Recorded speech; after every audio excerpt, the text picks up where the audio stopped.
بسم اللہ الرحمن الرحیم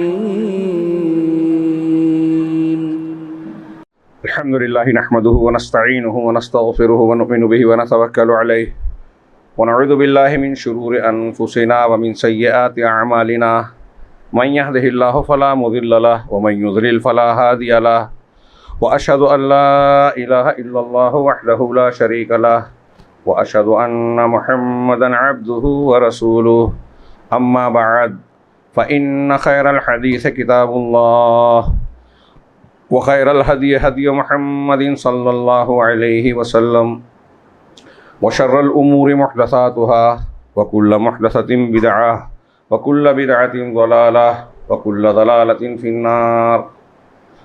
أعوذ بالله من الشيطان الرجيم. بسم الله الرحمن الرحيم. وأوحينا إلى موسى أن أسر بعبادي إنكم متبعون فأرسل فرعون في المدائن حاشرين إن هؤلاء لشرذمة قليلون وإنهم لنا لغائظون وإنا لجميع حاذرون فأخرجناهم من جنات وعيون وكنوز ومقام أمين ومقام كريم وأورثناها بني إسرائيل فأتبعوهم مشركين فلما تراءى الجمعان قال أصحاب موسى إنا لمدركون قال كلا إن معي ربي سيهدين. محترم حاضرین، اسلامی تقویم یعنی کیلنڈر کے پہلے مہینے میں ہم داخل ہو چکے ہیں جسے محرم الحرام کہا جاتا ہے. اس کے نام ہی میں محرم اور حرام ہے، یعنی یہ حرمت والے مہینوں میں سے ایک ہے. اس کی فضیلت کے لیے یہ ایک بہت بڑی بات ہے کہ اللہ رب العالمین نے مہینے کے 12 مہینوں میں سے ان 4 مہینوں میں سے ایک اسے قرار دیا ہے جو حرمت والے کہلاتے ہیں. منہا اربعۃ حرم قرآن میں جو کہا گیا. اللہ کے نبی صلی اللہ علیہ وسلم نے اسے شہر اللہ المحرم کہا. اللہ کا محرم مہینہ، اللہ کی طرف اضافت. سارے مہینے اللہ کے ہی ہیں، ایام لمحات سب اللہ کے ہیں، لیکن کسی چیز کی اگر نسبت اللہ کی طرف کی جائے، جیسے سارے گھر ہیں، کائنات اللہ کی ہے، لیکن اللہ نے مسجد کو، مکۃ المکرمہ کے خانہ کعبہ کو بیت اللہ کہا. اللہ کا گھر، یہ اس کی عظمت اور احترام اور مقام بلند پر دلالت کرتا ہے. ایسے ہی محرم کو اللہ کے رسول صلی اللہ علیہ وسلم نے اللہ کا مہینہ قرار دیا. یہ اس کی دوسری فضیلت ہوئی. اور اس کی فضیلت کا ایک پہلو یہ ہے کہ اس کی 10ویں تاریخ کو اللہ کے نبی جناب محمد رسول اللہ صلی اللہ علیہ وسلم اور آپ کے صحابہ کرام روزہ رکھتے تھے. رمضان کے روزوں کی فرضیت سے پہلے یہ روزہ فرض تھا.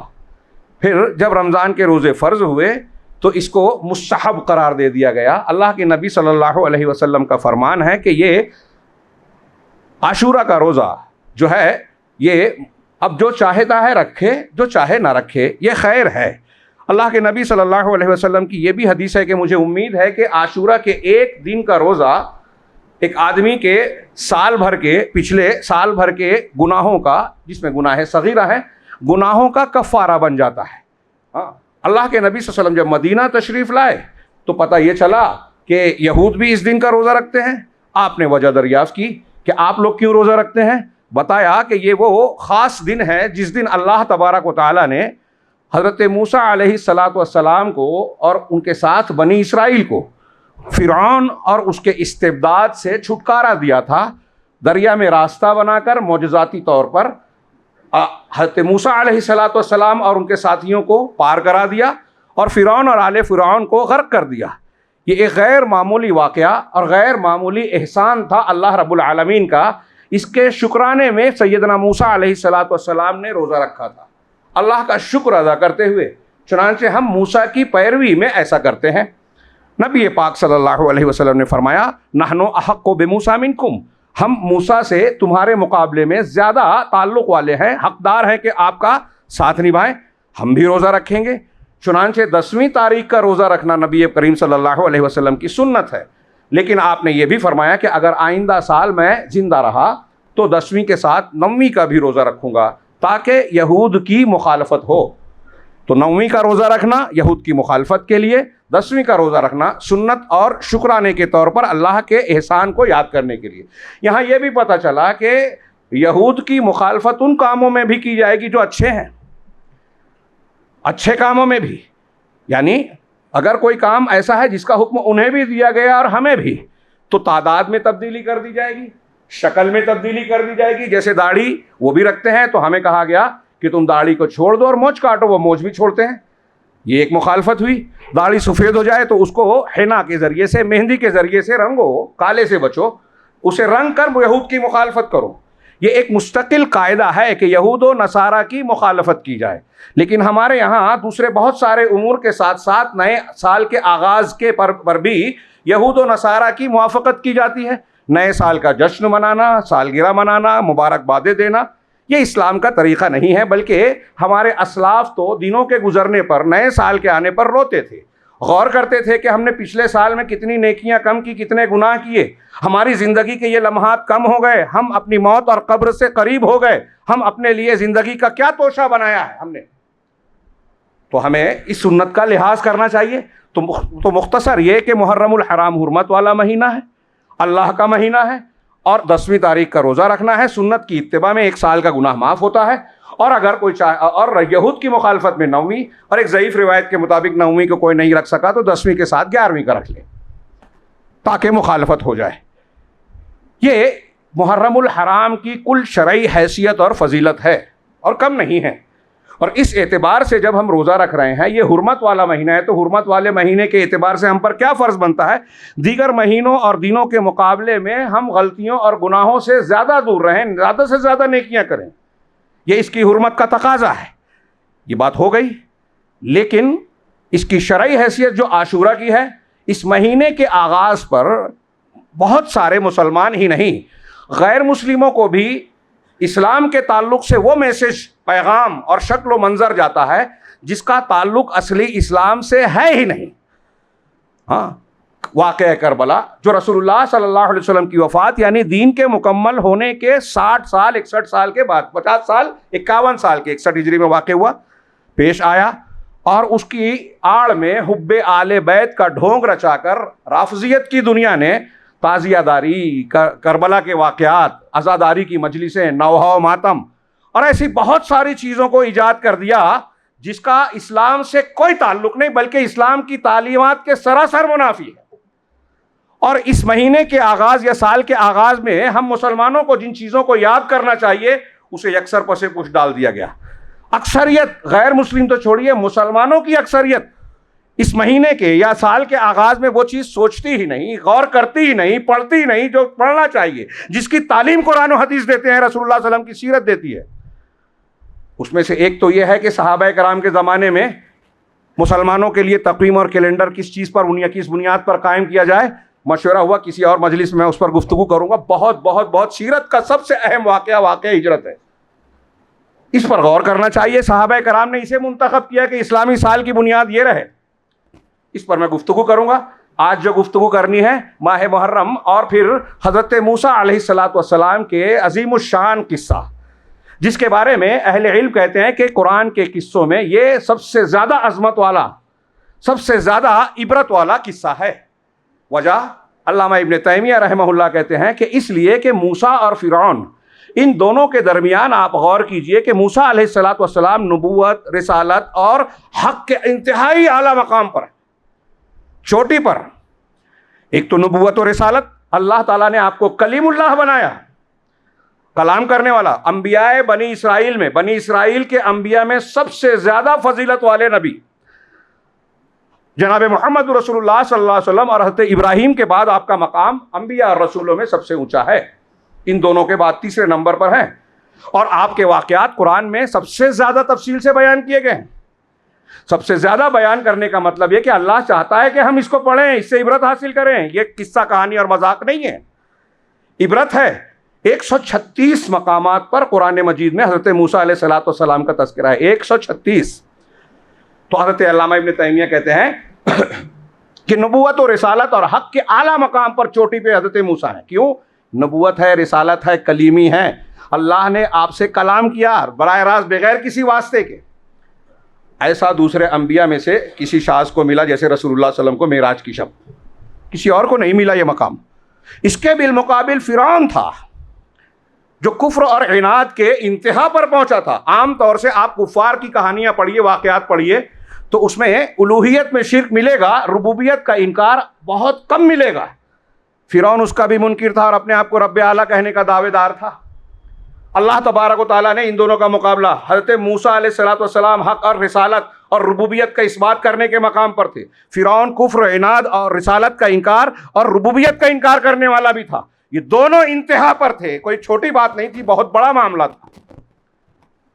اس لیے حضرت موسیٰ علیہ السلام کے واقعے میں حضرت موسیٰ کی ہمت، ثبات قدمی، استقلال، باطل کے سامنے ڈٹ جانے کا اعلیٰ نمونہ ہے، ایمان اور اللہ پر بھروسہ کرنے کا اعلیٰ نمونہ ہے، جس کی ہم کو اور آپ کو قیامت تک زندگی کی ایک ایک سانس میں ضرورت ہے۔ آج کے ماحول میں ان اسباب کی انتہائی ضرورت ہے جو اللہ تبارک و تعالیٰ نے ہم کو بیان کیا ہے۔ فلسطین کا معاملہ، ہمارے یہاں کا معاملہ، ہمارے گھروں کے مسائل، سماج اور معاشرے کے مسائل، جماعت کے، دوسری قوموں کے، حکومت کے، سیاست کے، اقتصادیات کے، سارے معاملات میں دیکھیے اللہ پر ایمان اور توکل ہمارے مسائل کا حل ہے۔ موسیٰ علیہ السلام کا واقعہ ہمیں بتاتا ہے۔ موسیٰ علیہ السلام کے واقعے کی تفصیل کا موقع قطعی نہیں ہے، آپ شروع سے دیکھیے کن حالات میں پیدا ہوئے۔ فرعون بچوں کو قتل کر رہا تھا، ماں کو حکم دیا دریا میں ڈال دو، ماں نے جگر کے ٹکڑے کو ڈال دیا، اللہ کے حکم کا لحاظ کرتے ہوئے الہام کیا گیا تھا۔ اللہ پر بھروسہ تھا، پھر بھی نگرانی کر رہی تھی۔ اس سے پتہ چلا کہ توکل اور تدبیر دونوں الگ چیزیں نہیں ہیں۔ آپ اللہ پر بھروسہ کریں لیکن محنت بھی کریں، اور دنیا میں جو اسباب ہم کو میسر ہیں اس کا استعمال بھی کریں۔ موسیٰ علیہ السلام کی والدہ نے اپنی بیٹی کو بھیجا کہ نگاہ رکھو کہاں جاتا ہے۔ پھر اللہ تبارک و تعالیٰ کا یہ معجزہ دیکھیے، اس کی شان دیکھیے کہ جو قتل کرنے والا تھا اسی کے گھر اور محل میں پناہ دی حضرت موسیٰ علیہ السلام بیٹا بنانے کے لالچ میں۔ تفصیل میں نہیں جا رہا ہوں، ان میں واقعات میں دیکھیے کہ جو قتل کرنا، اللہ نے کیسا انتظام کیا، محل میں پرورش کا انتظام کیا، اور وہاں رہ کے محل کی سیاست، بادشاہوں کے طور طریقے اور دوسروں چیزوں کو دیکھنے کا بھی حضرت موسیٰ علیہ السلام کو دنیاوی طور پر موقع ملا۔ پھر جو نشیب و فراز آئے، حضرت موسیٰ علیہ السلام کو مصر سے مدین جانا پڑا، تھکے ہارے ایک جگہ پہنچتے ہیں، لڑکیوں کی مدد کی، پانی پلایا، پریشان حال میں بھی نبی دوسرے کی مدد کر رہا ہے اور پیسہ نہیں مانگ رہا ہے، اجرت نہیں مانگ رہا ہے۔ ان کو مدد کرنے کے بعد درخت کے نیچے بیٹھے، اللہ سے کہا رب انی لما انزلت الی من خیر فقیر، توحید کی دلیل کہ پروردگار جو بھی خیر تو نازل کرے میں اس کا محتاج ہوں۔ پیغمبر اولو العزم رسول کہہ رہا ہے، غور کیجئے کوئی کیا مقام تھا۔ ابھی رسالت نبوت بعد میں ملی، لیکن پیغمبر بھی اللہ سے مانگ رہے ہیں۔ یہ توحید کی بہت بہت بہت بڑی دلیل ہے کہ رسول بھی محتاج ہیں اللہ کے، ان کو جو ضرورت ہے اللہ سے مانگ رہے ہیں۔ وہاں اللہ نے انتظام کیا، وہیں شادی ہوئی، 10 سال رہے، واپسی ہوئی، طور پر گئے، وہاں نبوت ملی، فرعون کے دربار میں بھیجا گیا۔ اللہ کے رسول، اس میں حضرت موسیٰ علیہ السلام کا جو مکالمہ اللہ سے ہے، جو باتیں کہی گئی ہے، اس میں ایک ایک پہلو میں ہمارے لیے درس و عبرت کے بہت بڑے بڑے سامان ہیں، تفصیل کا موقع نہیں۔ فرعون کے سامنے آنکھوں میں آنکھیں ڈال کے دعوت دی، معجزات پیش کیے، مذاق اڑایا گیا، کہا گیا جادوگر ہے، دن مقرر کیا گیا کہ جادوگروں کو بلایا جائے، مقابلہ کرایا جائے، اس کو چپ کرایا جائے۔ بلایا گیا یوم الزینہ کو، پہلے پہر میں سارے لوگ اکٹھا ہیں، خاص دن ہے۔ اس کو دیکھیے سورہ اعراف میں، سورہ طٰہٰ میں اور کئی مقامات پر، سورہ جو ہے مختلف مقامات پر، سورہ قصص میں اللہ نے ان واقعات کو جزوی اور تفصیل، یہ بھی ایک قرآن کا معجزہ ہے کہ موسیٰ علیہ السلام کے واقعے کو مختلف صورتوں میں الگ الگ انداز، الگ الگ الفاظ، سیاق و سباق کے لحاظ سے بیان کیا۔ آپ بار بار پڑھتے ہیں لیکن اکتاہٹ نہیں ہوتی، ہر جگہ نئی لذت ملتی ہے، نیا سبق ملتا ہے، نئی معلومات ہوتی ہے۔ یہ قرآن کا معجزہ ہے۔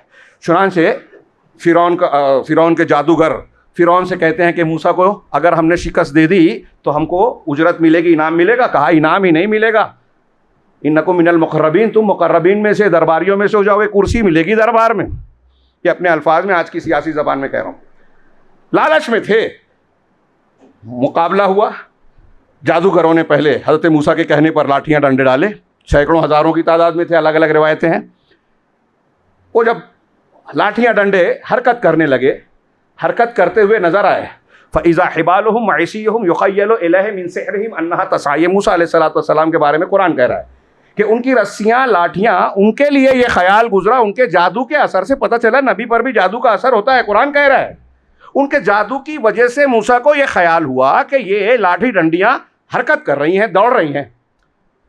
فَأَوْجَسَ فِي نَفْسِهِ خِیفَةً موسیٰ، قرآن کہہ رہا ہے کہ موسیٰ نے اپنے دل میں ڈر محسوس کیا. یہ ڈر فطری والا ہے، عبادت والا نہیں. عبادت والا ڈر اللہ کے علاوہ کسی اور سے ہو تو شرک ہوگا. موسیٰ نے اپنے دل میں خوف محسوس کیا. اللہ نے کہا ڈرو نہیں، اپنی لاٹھی ڈالو. لاٹھی ڈالی، سارے لاٹھی ڈنڈیوں کو جو دوڑ رہے تھے ان کو نگل لیا. آپ کی لاٹھی نے اسلحہ بن کر اللہ کے معجزے کے طور پر. جو جادوگر تھے جانتے تھے کہ یہ کام کسی جادوگر کا ہو ہی نہیں سکتا. جادو میں یہ طاقت نہیں ہے کہ لاٹھی سانپ کی شکل اختیار کرے اور چیزوں کو نگل لے. سمجھ گئے کہ یہ موسیٰ علیہ السلام کا کام نہیں ہے، موسیٰ کے رب کا کام ہے. فوراً سجدہ ریز ہوئے، ایمان لے آئے. یہاں میں رک کے اکثر یہ بات کہتا ہوں کہ غور کیجئے، جادوگروں نے موسیٰ علیہ السلام کے ذریعے سے معجزہ دیکھا تھا. موسیٰ علیہ السلام کو نہیں کہا کہ آپ بہت بڑے بابا ہیں، پیر ہیں، ہماری مشکل کو آسان کیجیے، آپ غوث بن جائیے، آپ مشکل کشا، حاجت روا، فلاں فلاں فلاں. ہمارے ہندوستان پاکستان میں بزرگوں، باباؤں، پیروں، اولیاء، صالحین کی واقعات، جھوٹے سچی حکایت اور جھوٹی سچی کرامات بیان کرا کے شرک کی دکانیں کھولی جاتی ہیں. اور بتایا جاتا ہے کہ یہ جب اتنے پہنچے ہوئے ہیں، ہوا میں اڑتے ہیں، پانی پہ چلتے ہیں، صبح فلاں وضو سے فلاں نماز پڑھتے ہیں، کرامت کھیلتے ہیں، تو پھر ان سے مانگنے میں کیا حرج ہے؟ ان کو واسطہ وسیلہ بنانے میں کیا حرج ہے؟ شرک کا راستہ کھولتے ہیں. یہ کوئی کرامت، کوئی معجزہ کسی نبی اور ولی کے اختیار میں نہیں ہے. یہ قرآن کی بہت سی دلیلوں میں موجود ہے. اللہ کی طاقت ہے.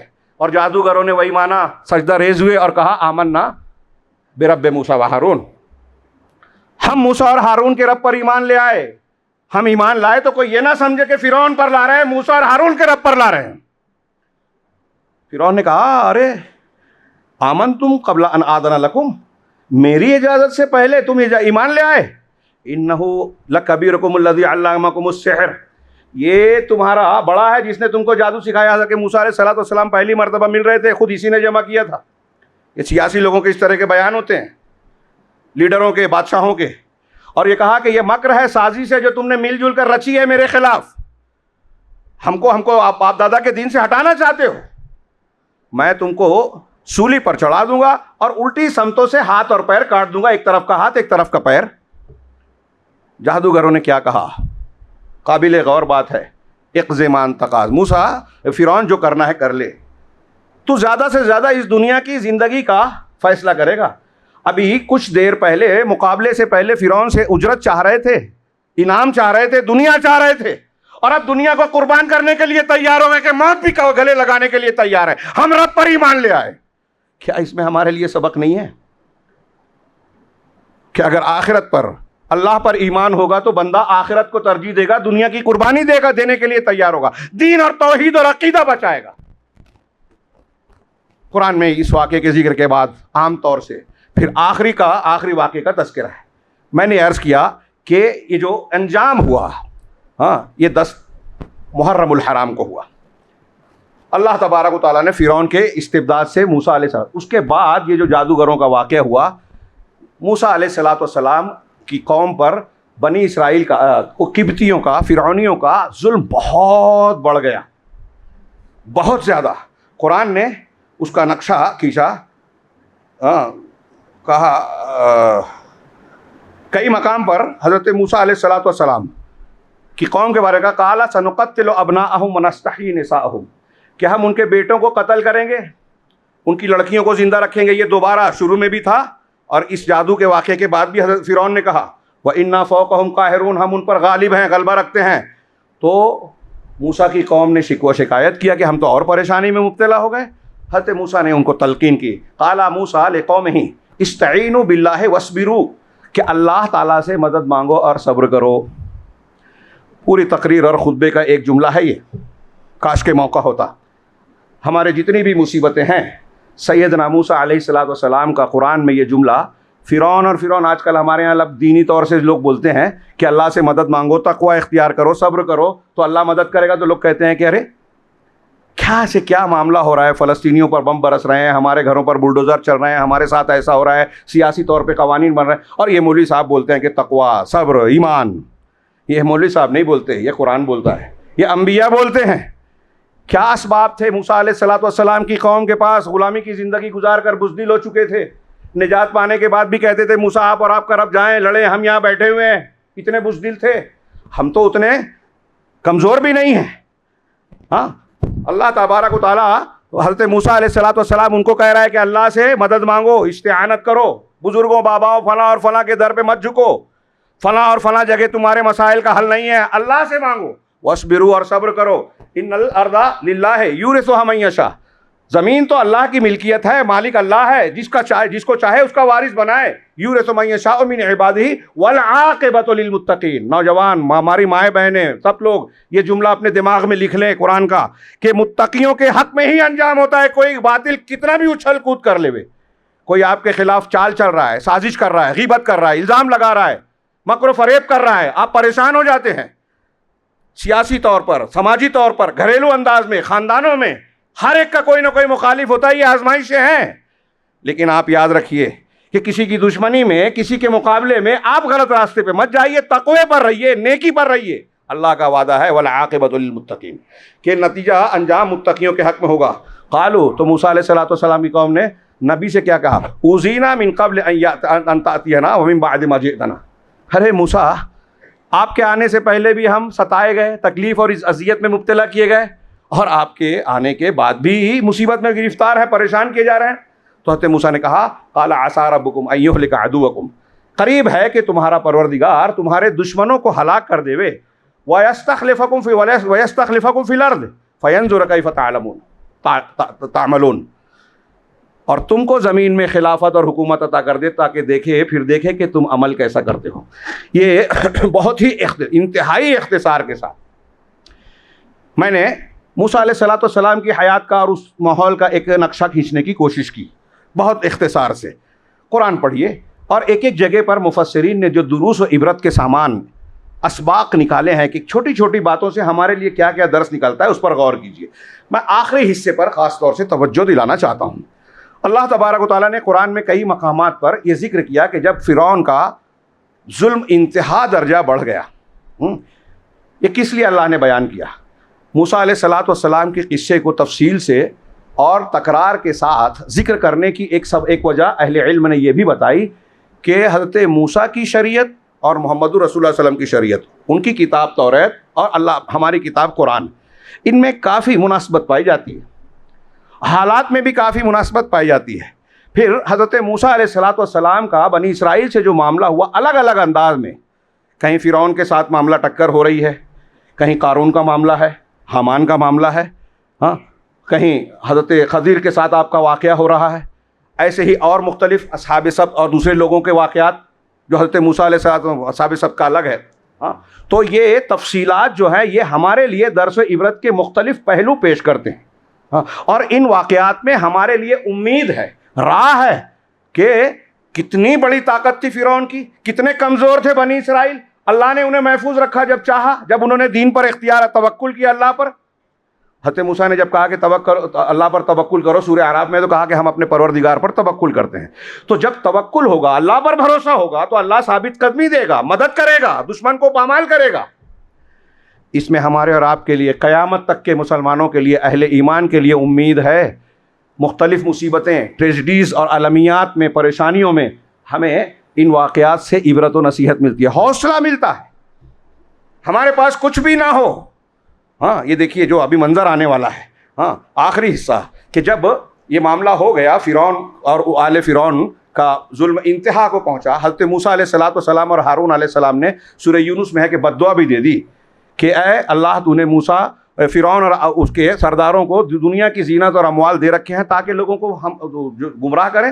ربنا اطمس علی اموالہم واشدد علی قلوبہم، ان کے مالوں کو مٹا دے، نیست و نابود کر دے، اور ان کے دلوں کو سخت کر دے، یہاں تک کہ وہ ایمان نہ لائے، یہاں تک کہ دردناک عذاب دیکھ لیں. جب نا امید ہو گئے، مختلف قسم کی نشانیاں، نئے کئی معجزات، چڑچڑیاں، خون، طوفان، جراد، ٹڈی دل، ہاں ایسی مختلف نشانیاں آئی، مانا کہ ہاں یہ اللہ کی طرف سے، موسیٰ دعا کیجئے ہم ایمان لے آئیں گے، یہ چیز چلی جائے، چلی گئی، پھر اپنی سرکشی پر رہے. جب حجت پوری ہو گئی تو حضرت موسیٰ اور ہارون علیہ السلام نے بد دعا کی. اللہ نے کہا تمہاری بد دعا قبول کر لی گئی. بد دعا قبول کی گئی اور پھر تسلی دی، لیکن بد دعا کا عمل کب ہوا؟ بعض مفسرین کہتے ہیں کہ دعا قبول ہونے کے 40 سال بعد فرعون کو ہلاک کیا اللہ نے. ہم لوگ آج دعا کرتے ہیں اور سوچتے ہیں دوسرے دن جو ہے ہم کو مدد مل جائے. آزمائش ہوگی. اللہ تعالیٰ نے حضرت موسیٰ سے بھی کہا وَفَتَنَّاكَ فُتُونًا، ہم نے آپ کو بار بار آزمایا، خوب آزمایا، انبیاء کو آزمایا. ہم بغیر آزمائش کے جنتی بننا چاہتے ہیں؟ ایسا نہیں ہو سکتا. تو آخر میں جب ظلم انتہا کو پہنچا، اللہ تبارک و تعالیٰ نے حضرت موسیٰ کو حکم دیا کہ بنی اسرائیل کو اپنے ساتھ لیجیے اور راتوں رات نکل جائیے. ہاں، وہ نکلے. پیچھے فرعون آیا. میں صرف اس کا حصہ جو میں نے آیتیں پڑھی تھی سورہ شعراء کی اس کا ترجمہ کر رہا ہوں، وقت نہیں ہے، بس اتنا ترجمہ کر کے اس پر آپ غور کیجئے. تھوڑا تھوڑا سا اشارہ کروں گا. اللہ نے فرمایا وقال موسیٰ یا قوم، اللہ نے فرمایا وَأَوْحَيْنَا إِلَى مُوسَىٰ أَنْ أَسْرِ بِعِبَادِي، ہم نے موسیٰ کو یہ وحی کی حکم دیا کہ میرے بندوں کو راتوں رات لے نکلیں، رات کو لے کر نکل جائیں. إِنَّكُمْ مُتَّبَعُونَ، اور یہ بھی بتا دیا کہ آپ نکلیں گے جب بنی اسرائیل کے ساتھ یہاں سے باہر جانا چاہیں گے تو آپ کا تعاقب کیا جائے گا، پیچھا کیا جائے گا. چنانچہ جب آپ نکلے اور فرعون کو خبر ملی فَأَرْسَلَ فِرْعَوْنُ فِي الْمَدَائِنِ حَاشِرِينَ، تو فرعون نے شہروں میں ہرکارے بھیجے، نقیب بھیجے کہ لوگوں کو، سپاہیوں کو، فوج کو جمع کیا جائے، لشکر تیار کیا جائے، فوراً کوچ کیا جائے. کہا اِنَّ هَٰؤُلَاءِ لَشِرْذِمَةٌ قَلِيلُونَ، ارے یہ چھوٹی سی جماعت ہے.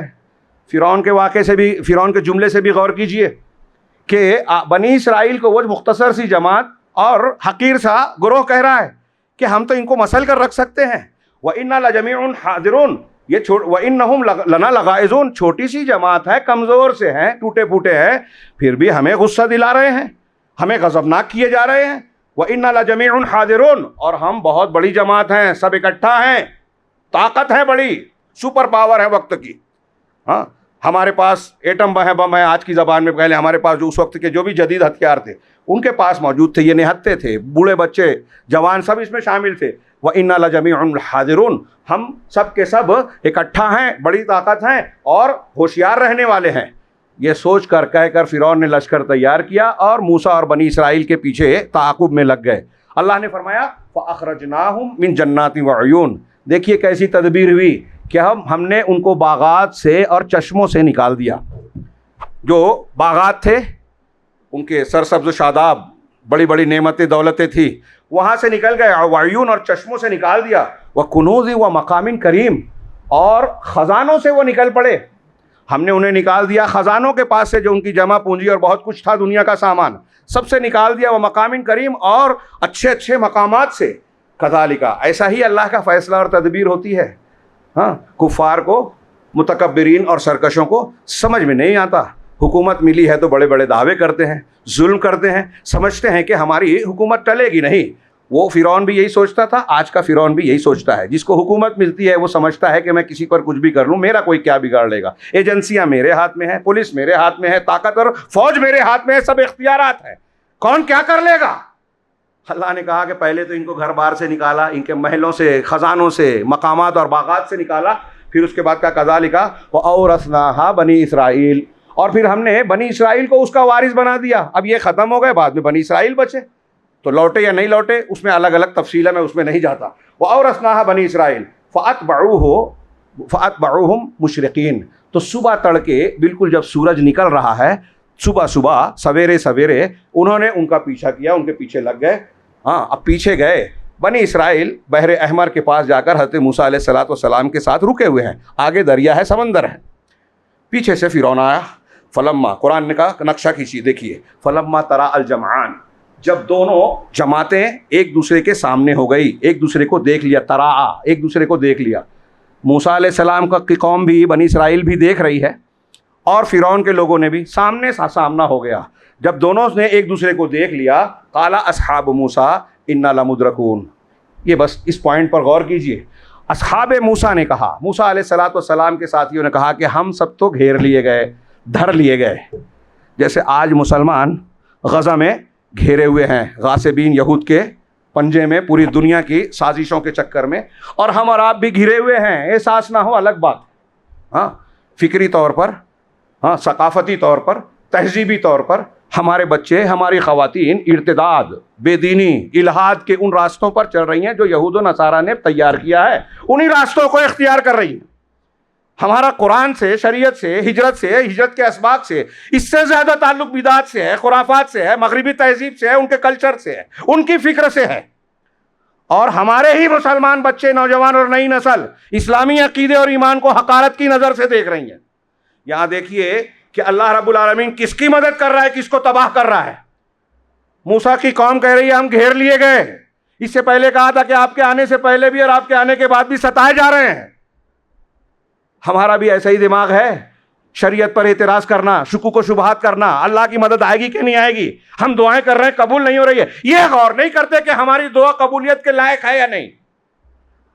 موسیٰ کے اصحاب نے کہا ہم تو گھیر لیے گئے. کیسا موقع ہے، کیسی طاقت ہے، کیا مقابلہ ہے، غور کیجئے.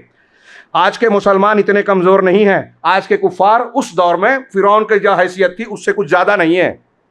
ہاں، اور زیادہ بھی ہو تو کیا، اللہ کی قدرت سب پر غالب ہے. جب حضرت موسیٰ کے قوم نے یہ کہا تو حضرت موسیٰ نے کیا جواب دیا؟ قال موسیٰ قال کلا، ہرگز نہیں، ایسا نہیں ہو سکتا. آگے دریا ہے، آگے بڑھیں گے تو ڈوب جائیں گے، رکیں گے تو فرعونی کا لشکر تباہ کر دے گا. کوئی راستہ بظاہر ہے نہیں مادی طور سے. حضرت موسیٰ کہہ رہے ہیں کلا، ایسا نہیں ہو سکتا، ہرگز نہیں. ان معی ربی سیہدین، میرے ساتھ میرا رب ہے جو مجھے راستہ دے گا. میرے ساتھ میرا رب ہے. آج مسلمانوں کو اسی یقین کی ضرورت ہے کہ آج عام اور آپ غزہ کے مسلمانوں سے لے کر کسی بھی علاقے کے بسنے والے لوگ ہوں، اگر ہم اس بات کا یقین کر لیں اور بن جائیں ایسے کہ میرے ساتھ میرا رب ہے، ہمارے ساتھ ہمارا پروردگار ہے، تو یہود نصارہ دنیا کی کوئی طاقت بال بھاگا نہیں کر سکتی اللہ کی مشیت کے بغیر. یہ ویسا ہی جملہ ہے. ہجرت کی شب اللہ کے رسول صلی اللہ علیہ وسلم اپنے ساتھی یار غار حضرت ابوبکر صدیق رضی اللہ تعالیٰ عنہ کے ساتھ جب ہیں اور کفار ڈھونڈنے والے وہاں غار کے دہانے تک پہنچ گئے، ابوبکر صدیق نے دیکھا، کہا اللہ کے رسول انہوں نے اگر اپنے پیر کی طرف آنکھ بھی گھما دی، نگاہ بھی پھیر دی تو ہم کو دیکھ لیں گے. اللہ کے رسول نے کہا کہ ارے کوئی ٹینشن غم مت کیجئے. ما ظنک کا یا ابا بکر بے اثنین اللہ ثالثہما، اے ابو بکر ان دو کے بارے میں آپ کا کیا خیال ہے جن کا تیسرا اللہ ہے؟ لا تحزن ان اللہ معنا، ڈرو نہیں، غم نہ کرو، اللہ ہمارے ساتھ ہے. یہ ایک یقین حاصل کر دیجئے. ہمارے ساتھ کا مطلب اللہ ذات کے ساتھ نہیں ہے جیسا کہ صوفیوں کا عقیدہ ہے، شرک ہے، بدعت ہے، خرافات ہے. یہ اللہ عرش پر ہے، ذات کے اللہ کے ہمارے ساتھ ہے نا، ہم کو دیکھ رہا ہے، سن رہا ہے، مدد کر سکتا ہے. موسیٰ اور فرعون سے ہی کہا تھا اذهب الى فرعون، تو کہا کہ ہم کو ڈر ہے، میں نے ان کے درمیان مجھ سے خطا ہوئی تھی، تو اللہ نے کہا اننی معکما اسمع و ارى، میں تم دونوں کے ساتھ ہوں. کیسے ہوں؟ سن رہا ہوں، دیکھ رہا ہوں، مطلب مدد کروں گا. اللہ نے مدد کی. ہجرت کی شب اللہ کے رسول صلی اللہ علیہ وسلم کی کیسے کی، انشاءاللہ ہم اس کو پڑھیں گے بعد میں کسی دوسرے درس میں. بہت اہم سبق. اور یہاں حضرت موسیٰ علیہ السلام کہہ رہے ہیں ان معی ربی سیہدین، میرے ساتھ میرا رب ہے، وہ مجھے راستہ دکھے گا. راستے میں بظاہر کوئی اسباب نہیں ہے، راستہ نہیں ہے، ٹائم نہیں ہے، اس لیے آگے بڑھتا ہوں. اللہ نے کہا حضرت موسیٰ کے بعد فَأَوْحَيْنَا إِلَى مُوسَىٰ أَنِ اضْرِب بِعَصَاكَ الْبَحْرَ، تو ہم نے موسیٰ علیہ السلام کو وحی کی کہ اپنی لاٹھی سے سمندر پر ماریے، سمندر کے پانی پر ماریے. یہاں غور کیجئے، بہت اچھا ایک نقطہ بیان کیا ہے بالکل ایک جملے میں. اہل علم نے لکھا کہ دیکھیے اس وقت حضرت موسیٰ علیہ السلام یہی کر سکتے تھے، تو اللہ نے کہا لاٹھی ماریے. اب اللہ رب العالمین تو وہ دریا کو پھاڑنے والا تھا ہی، فیصلہ تھا اس کا، تو بغیر لاٹھی مارے بھی پھاڑ سکتا تھا نا. لیکن حضرت موسیٰ کو کہا مارو. کیوں؟ اس کا مطلب اس کی تعلیم ہے اللہ کی طرف سے کہ آپ جو کر سکتے ہو وہ کرو، آپ کے اختیار اور بس میں جو ہے نا وہی کرو، جو بس میں نہیں ہے وہ نہیں کرنے کا. جیسے آج کل ہتھیار اٹھا لو اور جو سیدھی بات کرتے ہیں، ہمارے کچھ لوگ خودکشی کرنے کی تعلیم دیتے ہیں، یہود نصارہ اور مخالفین کے ایجنڈے پر عمل کروا کے مسلمانوں کو پریشانی میں ڈالتے ہیں. وہ نہیں، جو آپ کی طاقت میں ہے وہ کرو، اور برے سے برے حال میں آپ کی طاقت میں جو ہے وہ کرو، اور اللہ سے مانگو، اللہ ضرور دے گا. حضرت موسیٰ سے کہا اضرب بعصاک الحجر بعصاک البحر، کہ اپنے اضرب بعصاک البحر، سمندر کو مارو. فانفلقا، تو سمندر پھٹ پڑا. فکان کل فرق کالطود العظیم، تو ہر حصہ پانی کا ہر حصہ جو پھٹ گیا، پھٹنے کے بعد زمین کا کچھ حصہ صاف ہو گیا اور ہر حصہ ایک بڑے پہاڑ کے طرح ہو گیا. اب دو حصہ ہوا ہو، بعض مفسرین کہتے ہیں کہ 12 حصے ہو گئے پانی کے. تھوڑی دیر کے لیے ہوئی سیال پانی، پھٹ رہا ہے, ہاں, اور موجیں مار رہا ہے سائڈ میں, درمیان میں راستہ بن گیا. کسی کے بس کی بات ہے اللہ کے علاوہ؟ ایسا ہی ہوا. اور یہ بھی ہے, قرآن نے دوسری جگہ پر کہا, کیا ہے کہ یبسن کا لفظ ہے, کہ وہ جو پانی ہٹا جب جس جگہ سے, تو وہ گیلا کیچڑ اور دلدل والا نہیں تھا, خشک, جیسے ہمارا عام راستہ ہوتا ہے نا, ویسا خشک راستہ, سوکھا راستہ بن گیا. ہاں, اب اس کے بعد یہ ایسا ہو گیا, تو پھر کہا کہ وہ ایسا ہو گیا, اور پھر اللہ رب العالمین نے وجاوزنا موسیٰ, جو دوسری جگہ پر کہا کہ موسیٰ اور بنی اسرائیل کو دریا پار کروا دیا, سمندر پار کرا دیا. اہل علم کہتے ہیں قرآن کی دوسری آیت کی روشنی میں, کہتے ہیں موسیٰ جب باہر چلے گئے تو لکڑی مارنے لگے پھر سے, تاکہ پانی مل جائے, فرعون کے لوگ آ نہ پائیں. اللہ نے روک دیا اور کہا وَاتْرُكِ الْبَحْرَ رَهْوًا, کہ سمندر کو ایسے ہی ساکن چھوڑ دو اب. کیوں؟ اس لیے کہ اب صرف آپ کا نکلنا نہیں ہے, ابھی فرعونیوں کو ڈوبنا بھی تھا. چنانچہ فرعون, اللہ نے کہا ثم ازلفنا الآخرین, کیا ہے وہ ازلفنا ثم الآخرین, پھر وہاں ہم نے دوسروں کو یعنی فرعونیوں کو سمندر کے قریب کر دیا, خشک راستہ دیکھ کر اندر چلے گئے. بعض لوگ کہتے ہیں مفسرین کہ فرعون نے کہا تھا کہ یہ جو راستہ بنا ہے نا میں نے کیا ہے ان کو پکڑنے کے لیے, جبکہ غور کرنے کی بات ہے کہ نہ بناتا تو وہ گھیرے میں آ جاتے تھے. قوم کو گمراہ کرنے کے لیے, اور بیوقوف جب ہوتے ہیں آنکھ بند کر کے تقلید کرنے والے تو اس طرح مان بھی لیتے ہیں, اس کے پیچھے چل پڑے. ہاں, لیکن اللہ نے کہا پھر اس کے بعد کہ وَأَنجَيْنَا مُوسَىٰ وَمَن مَّعَهُ أَجْمَعِينَ ثُمَّ أَغْرَقْنَا الْآخَرِينَ, پھر موسیٰ اور ان کے ساتھیوں کو ہم نے نجات دے دی اور دوسروں کو ہم نے ڈبو دیا. سورہ یونس کی آیت کا ترجمہ کر کے بات کو ختم کروں کہ وجاوزنا ببنی اسرائیل البحر, اور بنی اسرائیل کو ہم نے سمندر پار کرا دیا. فاتبعهم فرعون وجنوده, ان کے پیچھے فرعون اور اس کے لشکر آئے, بغیا وعدوا, سرکشی اور ظلم کرتے ہوئے, حد سے تجاوز کرتے ہوئے. حتی اذا ادرکہ الغرق, یہاں تک کہ جب اسے غرق نے پکڑ لیا یعنی وہ ڈوبنے لگا, تو قال آمنت انہ لا الہ الا الذی آمنت بہ بنو اسرائیل, یہ بیان کرنا تھا. تو فرعون نے کہا کہ میں ایمان لایا اس ذات پر جس پر بنی اسرائیل ایمان لائے, وانا من المسلمین, اور میں مسلمانوں میں سے ہوں. لیکن کہا گیا الآن وقد عصیت من قبل وکنت من المفسدین, اب تو کر رہا ہے جبکہ اس سے پہلے تو نافرمانیاں سرکشیاں کرتا رہا اور فسادیوں میں سے تھا. اس سے پتہ چلا توبہ کا دروازہ جب تک کھلا ہے توبہ کر لیجئے.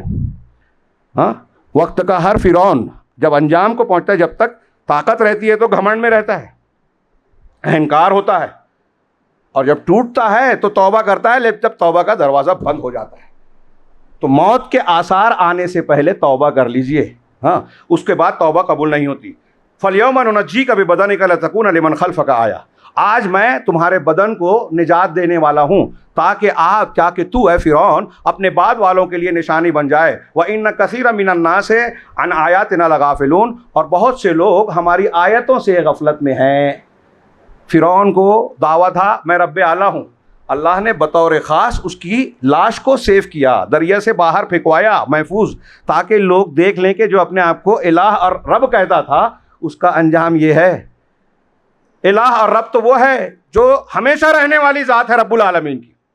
اور یہاں ہمیں بہت بڑا سبق ملا کہ باطل ظالم کتنی بھی طاقت والا ہو جائے کبھی ڈرنے کی ضرورت نہیں ہے, شرط یہ ہے کہ ہم ایمان, توکل اور صبر پر قائم رہیں. موسیٰ کے واقعے میں, فرعون اور موسیٰ علیہ السلام کے واقعے میں, یہ بہت عظیم الشان واقعہ ہے جس کی آج دنیا کے ہر حصے کے, ہر گھر کے مسلمان, مرد ہو خواتین ہو, ضرورت ہے. یہی عقیدہ اور ایمان ہمیں بچانے والا ہے. کوئی جادوگر, پھونک جھاڑ, سیاسی طاقت, تعلیمی ڈگری, دولت, پیسہ, پراپرٹی, جائیداد, جتھا, طاقت, تنظیم نہیں بچا سکتی اگر ایمان نہیں ہے. ایمان اور توکل ہے تو دیکھیے موسیٰ علیہ السلام اور بنی اسرائیل, فرعون کے سامنے کچھ نہیں ہے, بچایا اللہ نے. حضرت یونس علیہ السلام مچھلی کے پیٹ میں اکیلے, کوئی نیٹ ورک نہیں ہے, دعا قبول کی اللہ نے.